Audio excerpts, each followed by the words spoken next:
بسم اللہ الرحمن الرحیم۔ السلام علیکم۔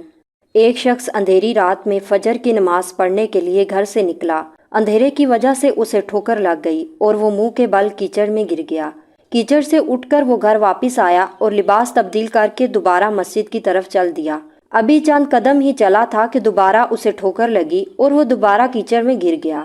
کیچڑ سے اٹھ کر وہ پھر دوبارہ اپنے گھر گیا، لباس بدلا اور مسجد جانے کے لیے دوبارہ گھر سے نکلا۔ جیسے ہی وہ اپنے گھر سے باہر نکلا تو اس کے دروازے پر اسے ایک شخص ملا جو اپنے ہاتھ میں روشن چراغ تھامے ہوئے تھا۔ چراغ والا شخص چپ چاپ نمازی کے آگے مسجد کی طرف چل دیا۔ اس مرتبہ چراغ کی روشنی میں نمازی کو مسجد پہنچنے میں کسی دشواری کا سامنا نہیں کرنا پڑا۔ وہ خیریت سے مسجد پہنچ گیا۔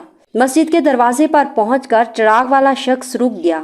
نمازی اسے چھوڑ کر مسجد داخل ہو گیا اور نماز ادا کرنے لگا۔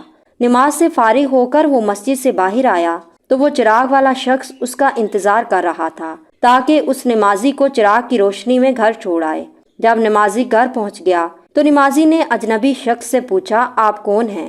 اجنبی بولا، سچ بتاؤں تو میں ابلیس ہوں۔ نمازی کی تو حیرت کی انتہا نہ رہی۔ اس اجنبی کی یہ بات سن کر نمازی سوچنے لگا، ابلیس شیطان کیسے مجھے مسجد تک چھوڑ سکتا ہے؟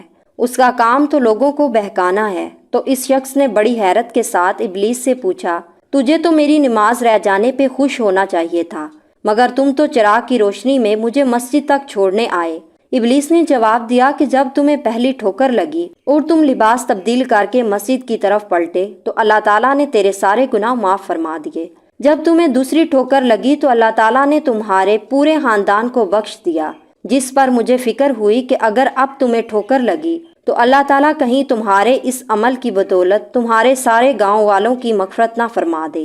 اس لیے میں چراغ لے کر آیا ہوں کہ تم بغیر گرے مسجد تک پہنچ جاؤ۔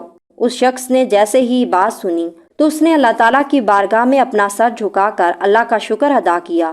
تو دوستو، یہ ہے ہمارے رب کی شان۔ سبحان اللہ۔